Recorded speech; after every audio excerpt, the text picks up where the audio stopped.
Rail মানচিত্রে জুড়ল জয়রামবাটি। মায়ের গায়ে ছুটবে ট্রেন এবার, কারণ লাইন পাতা স্টেশনের কাজ একেবারে শেষ। মাতৃমন্দিরের আদলে তৈরি হচ্ছে স্টেশন। ট্রেন চালুর খবরে খুশি পূর্ণার্থীরা। আমাদের প্রতিনিধি দেবব্রত এই মুহূর্তে আমাদের সঙ্গে রয়েছেন। দেবব্রত, পূর্ণার্থীরা কতটা সুবিধা পাবে?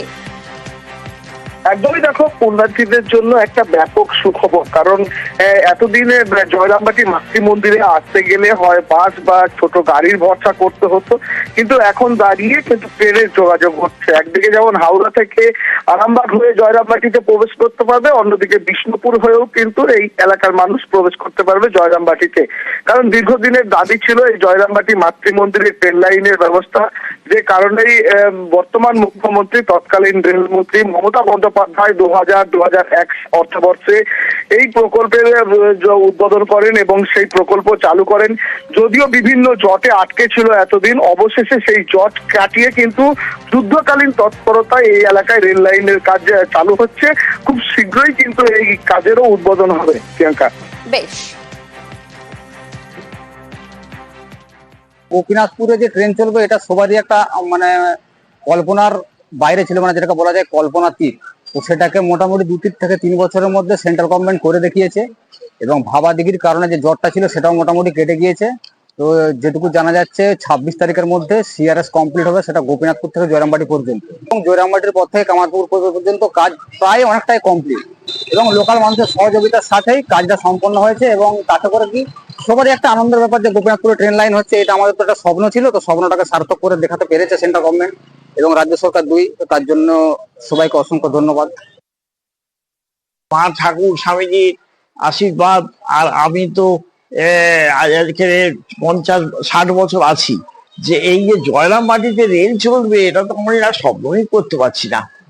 আজকে আমি এই 60 বছরের ভেতরে আমি রেলের যখন শব্দ পাই তখন ভাবি যে হায় ঠাকুর, হায় মা, তুমি দেখো যে তোমার দেশটা কি হচ্ছে।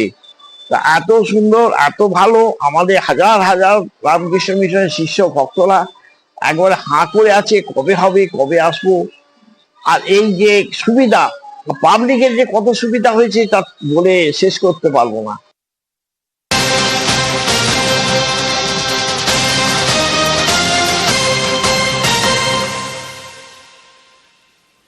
ফের বন দফতরের খাঁচায় চিতাবাঘ। গত কয়েকদিন ধরে চালসায় আতঙ্ক। চিতাবাঘের আতঙ্কে এলাকাবাসী। চিতাবাঘ ধরতে গতকাল বন দফতরের তরফ থেকে খাঁচা পাতা হয়, আর আজ সেই খাঁচায় ধরা পড়ে চিতাবাঘটি।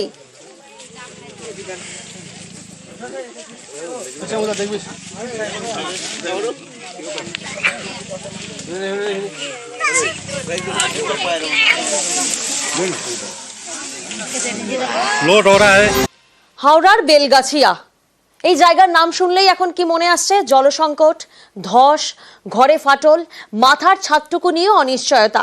আর সেই হাওড়ার বেলগাছিয়ার আরো একটা ছবি, ভয়ঙ্কর এক ছবি আপনারা দেখুন। কিভাবে ডাম্পিং গ্রাউন্ড, সেই ডাম্পিং গ্রাউন্ডে জ্বলছে আগুন। ডাম্পিং গ্রাউন্ডে পৌঁছে গিয়েছে নিউজ 18 বাংলা এবং সেই ছবি আপনাদের সামনে দেখুন। হাওড়ার বেলগাছিয়ায় বিপত্তি বাড়ছে। ডাম্পিং গ্রাউন্ডে এভাবেই আগুন জ্বলছে, আর ডাম্পিং গ্রাউন্ডে নিউজ 18 বাংলা পৌঁছে গিয়েছে এই মুহূর্তে।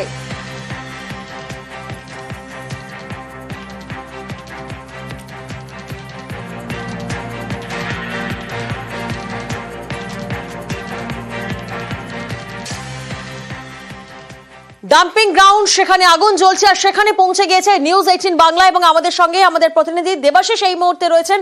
দেবাশিস, তুমি একেবারে স্পটে পৌঁছে গেছো এবং যে ছবি আমরা দেখছি রীতিমতো চমকে ওঠা এক ছবি।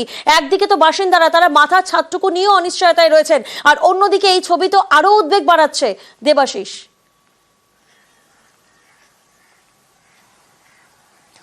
অবশ্যই অবশ্যই একেবারেই উদ্বেগ বাড়াচ্ছে। তার কারণ আমরা যেখানে দাঁড়িয়ে রয়েছি সেটি কিন্তু একটি ভয়ঙ্কর জায়গা। তার কারণ যে কোনো মুহূর্তে আবার নতুন করে ধস, এবং আমরা যখন ওপরে উঠেছিলাম তখন দেখছিলাম যে অংশে আগুন লেগেছে সেখানে হুড়হুড়িয়ে ময়লা গড়িয়ে মাটির একেবারে নিচের দিকে পড়ছে। ফলে এইভাবেই তো দুর্ঘটনাটা ঘটেছিল। এখনো পর্যন্ত গোটা অঞ্চল দেখো, আমি তোমায় ক্যামেরায় লাইভ ছবি দেখাতে পারি, দাউ দাউ করে বিভিন্ন অংশে আগুন জ্বলছে।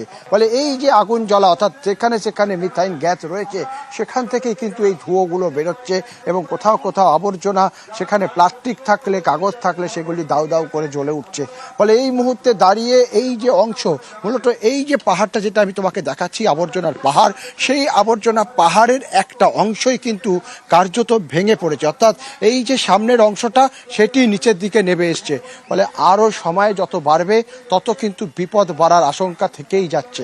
তার কারণ এখানকার যারা বাসিন্দারা তারা মনে করছে এই পাহাড়টাকে যতদিন না একেবারে মাঠের মতন করে দেওয়া যেতে পারে বা এর যে চাপ, সেই চাপ যতদিন কমাতে না পারা যায়, তাহলে কিন্তু আরও একবার একই ধরনের ঘটনা ঘটতে পারে। সেক্ষেত্রে আরও বড় সড়ো ক্ষতি করতে পারে। তার কারণ যতটা এগোবে এই অংশ ততটা অঞ্চল, অর্থাৎ সামনের দিকের অঞ্চল, বাড়িঘর, সেগুলি কিন্তু ফাটল ধরতে পারে। একেবারেই দেবাশিস, এখন জ্বলছে আগুন, কতটা ভয়ঙ্কর বেলগাছিয়া ভাগাড় সরেজমিনে নিউজ 18 বাংলার ক্যামেরা। देखा इधर सोनू कैमरा हो गया सोनू के। আর এবার দুর্গাপুরের ভারতী এলাকার একটা রাস্তার ছবি আপনাদেরকে দেখায়। দেখুন, এই যে রাস্তার ছবি আপনারা দেখছেন, শুধুমাত্র 10 দিন হয়েছে এই রাস্তা তৈরি হচ্ছিল 2 কিলোমিটার, আর সেই রাস্তার একেবারে বেহাল দশা, রাস্তা খারাপ হয়ে গেছে। নিম্নমানের সামগ্রী দিয়ে রাস্তা সারানোর অভিযোগ সামনে আসছে, অভিযোগ ঠিকাদারের বিরুদ্ধে। প্রতিনিধি অর্পণ এই মুহূর্তে আমাদের সঙ্গে রয়েছেন। অর্পণ, 1,75,00,000 টাকায় শুধুমাত্র 2 কিলোমিটার রাস্তা সারাই করা হয়েছে, আর 10 দিনের মধ্যে সেই ছবি আমরা দেখছি কতটা নিম্নমানের সামগ্রী ব্যবহার করা হয়েছিল। পুরসভার অবস্থান কি? দেখুন, একেবারেই কিন্তু দুর্গাপুরের সাতনগরী ভারতী এলাকার 4 নম্বর ওয়ার্ড, সেখানে কিন্তু একটি রাস্তা তৈরি হয়েছিল 2 কিলোমিটার। একটি ঠিকা সংস্থাকে বরাদ্দ দেওয়া হয়, প্রায় 1,75,00,000 টাকা বরাদ্দ দেওয়া হয় ঠিকা সংস্থাকে। এরপরেই কিন্তু এলাকার মানুষ তারা কিন্তু পুরসভায় অভিযোগ তারা জানান যে রাস্তাটি তৈরি হচ্ছিল মূলত একেবারেই নিম্নমানের সামগ্রী দিয়ে তৈরি, সেই ঠিকাদার তৈরি করছিল, এমনই অভিযোগ পুরসভার কাছে পৌঁছায়।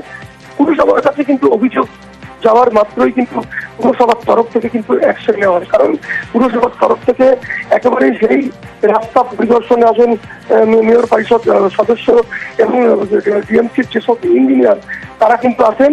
এসে তারা কিন্তু দেখেন যে নিম্নমানের সামগ্রী দিয়েই তৈরি হচ্ছিল, এবং সেই ঠিকাদার যাকে বরাদ্দ দেওয়া হয়েছে সেই ঠিকাদারের বিরুদ্ধে কিন্তু ব্যবস্থা নেওয়ার আশ্বাস দেন। ইতিমধ্যেই তাকে চিঠি করা হয়েছে পুরসভার তরফ থেকে। বেশ, থেকে চিঠি আমরা দেওয়া হয়েছিল, কাজটা আমাদের স্টার্ট করতে একটু লেট হয়ে যাচ্ছিল, তো আমরা যাতে কাজটা তাড়াতাড়ি শুরু করি আর উইদিন টাইম ফ্রেমের মধ্যে শেষ করে দিই, তার জন্য ডিএমসি থেকে আমাদের একটা রিমাইন্ডার চিঠি দেওয়া হয়। আমাদের সেটা 2খানা চিঠি পাওয়া হয়, তার যথাযথ আমরা উত্তর দিয়েই আমরা কাজটা করছি। লেবার গ্যাং তৈরি করতে বা সেট আপ করতে একটু সময় লেগে যায়, কখনো কখনো আমরা যতটা পারছি তাড়াতাড়ি করে দিচ্ছি আর টাইম ফ্রেমের মধ্যেই শেষ করে দেওয়ার চেষ্টা করছি। ওটা কাজ করার 7 দিনের মধ্যেই সব একদম ফেটে পড়ে একদম। আমাদের ইঞ্জিনিয়ার গেছিল, 2 দিন জলের জন্য কাজ করতে পারেনি, কাজটা আবার স্টার্ট করবে। যদি আমাদের অফিসাররা আমরা স্যাটিসফাইড না হয়, আমরা বন্ধও করবো কাজ, ব্ল্যাক লিস্টও করবো, কারণ 1.5 কোটি টাকার কাজ আছে।